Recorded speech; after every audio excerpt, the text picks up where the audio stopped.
নির্বাচন কমিশনের পাঠানো হিয়ারিং এর নোটিশ হাতে নিয়ে শুনানি কেন্দ্রের লাইনে দাঁড়ালেন রাজ্যের মন্ত্রী তথা হরিশ্চন্দ্রপুর বিধানসভা বিধায়ক তাজমুল হোসেন।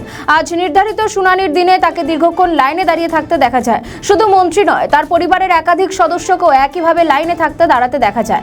জানা গিয়েছে, গত 18 জানুয়ারি নির্বাচন কমিশনের পক্ষ থেকে তাকে এসআইআর সংক্রান্ত হিয়ারিং এর নোটিশ পাঠানো হয়। সেই নোটিশের ভিত্তিতে আজ তিনি শুনানি কেন্দ্রে হাজির হন। তাজমুল হোসেন মালদা জেলার হরিশ্চন্দ্রপুর বিধানসভার 3 বারের নির্বাচিত বিধায়ক। তার বাড়ি হরিশ্চন্দ্রপুর বিধানসভার বাংরুয়া গ্রামে। তিনি 202 নম্বর বুথের ভোটার। বুথ কেন্দ্র বাংরুয়া হিজরি প্রাথমিক বিদ্যালয়। তার বাবার নাম দিদার বক্স। মন্ত্রীর দাবি, 2002 সাল থেকে তার নাম ও বাবার নাম সমস্ত সরকারি নথিপত্রে একই রয়েছে। সমস্ত কাগজপত্র যাচাই করেই তিনি পরপর 3 বার বিধায়ক হিসেবে নির্বাচিত হয়েছেন এবং বর্তমানে রাজ্যের মন্ত্রীর দায়িত্বে রয়েছেন। তা সত্ত্বেও তাকে হিয়ারিং এর নোটিশ পাঠানো হয়েছে বলে নির্বাচন কমিশনের বিরুদ্ধে চক্রান্তের অভিযোগ তোলেন তিনি কমিশনের ভূমিকা নিয়েও প্রকাশ্যে ক্ষোভ উগরে দেন। আজ শুনানি কেন্দ্রে হাজির হওয়ার পর সাংবাদিকদের মুখোমুখি হয়ে তাজমুল হোসেন বলেন, আমি আইনের প্রতি শ্রদ্ধাশীল, তাই নোটিশ পেয়ে নির্ধারিত দিনে শুনানিতে হাজির হয়েছি। আমারও আমার পরিবারের সব নথি সঠিক আছে, সত্যিটা সামনে আসবে। লাইনে আসার উদ্দেশ্য হচ্ছে যে বেশ কয়েকদিন আগে এসআইআরের একটা নোটিশ আমার কাছে আসলো যে আমার 2000-এর নাম ছিল তাজমুল। আমি সেটাকে সংশোধন করে তাজমুল হোসেন আমি করেছিলাম। তারপরে আমি পঞ্চায়েত সমিতিতেও দাঁড়িয়েছিলাম। তারপরে 2006 সালে নির্বাচন কমিশন সমস্ত কাগজপত্র যাচাই করে, সমস্ত নথিপত্র যাচাই করে আমাকে নমিনেশন দিয়েছিল। তারপরে আমি নির্বাচিত হয়েছিলাম 2006। 2011 সালেও নির্বাচন কমিশন আমাকে আমার সমস্ত নথিপত্র যাচাই করে আমাকে নমিনেশন দিয়েছিল। 2016 সালেও নমিনেশন দিয়েছিল। 2021 সালে আমি লাস্ট আমাদের যখন নির্বাচন ছিল 2000 বিধানসভা নির্বাচন, সেই নির্বাচনেও আমাদের সমস্ত যাচাই করে নথিপত্র জোগাড় করে আমি নির্বাচিত হয়ে এমএলএ ছিলাম। তারপরে আমাকে আমার মাননীয় মুখ্যমন্ত্রী আমাকে এমওএস করেছিলেন। আমি এখন ক্যাবিনেটের একজন এমওএস মন্ত্রী হিসাবে আমি আছি।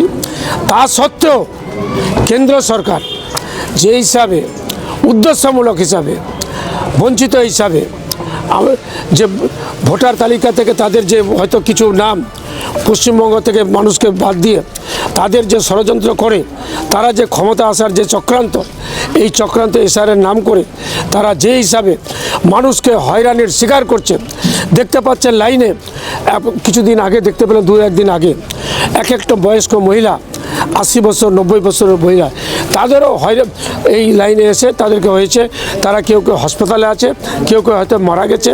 এবং আমাদের মাননীয় মুখ্যমন্ত্রী যে এসআইআর আতঙ্কে যে 126 জন মারা গেছে, তাদের সেই পরিবারকে নিয়ে আজকে তিনি দিল্লি রওনা হয়েছে।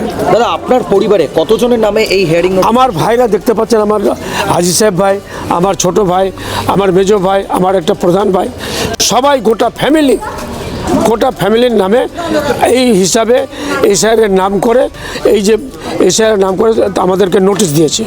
এই নোটিশের ফলে আমরা সবাই আজকে আমরা এখানে হাজির হয়েছি। আমাদের কোনো রকম অশান্তি না করে আমরা চাইছি যে হিসাবে আমাদের বিডিও সাহেব, আমাদের ইআরও সাহেব এবং আমাদের বিএলও সাহেবরা যে হিসাবে আমাকে নির্দেশ দিয়েছে, আমি সেই লাইন মতো সাধারণ মানুষের মতো আমি লাইনে এসে আমি নিজের হিয়ারিংটা করলাম, দাদা শুনানিটা করলাম নোটিশের। আমরা দেখতে পেলাম সেটা হচ্ছে যে আর 5টা সাধারণ মানুষের মতোই আপনি লাইনে দাঁড়িয়ে রয়েছেন। আপনি রাজ্যের মন্ত্রী, আগে তো যেতেই পারতেন না। আমার কথা হচ্ছে যে আমি যেতে পারতাম, কিংবা আমি ডিএম ম্যাডামের কাছে কি এসডিওর কাছে কি বিডিওর অফিসে গিয়ে করতে পারতাম, কিন্তু না।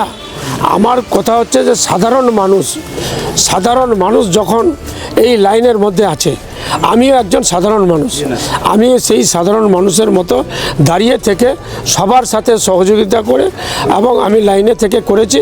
আমাকে যে হিসাবে নির্দিষ্ট টাইম দেওয়া ছিল, সেই টাইম মতো আমি এখানে এসে আমি সাধারণ মানুষের মতো লাইনে দাঁড়িয়ে আমি নিজের নোটিশের যেটা নোটিশ দিয়েছিল সেই নোটিশের পরিপ্রেক্ষিতে সমস্ত ডকুমেন্টস দিয়ে আমি আজকে হিয়ারিংটা করালাম। আমাদের ভিডিও ভালো লাগলে লাইক ও শেয়ার করুন, কমেন্ট সেকশনে আপনাদের মতামত জানান। আরও ভিডিও পেতে আমাদের চ্যানেলটিকে সাবস্ক্রাইব করুন এবং প্রতি মুহূর্তে খবরের আপডেট পেতে প্রেস করুন বেল আইকন।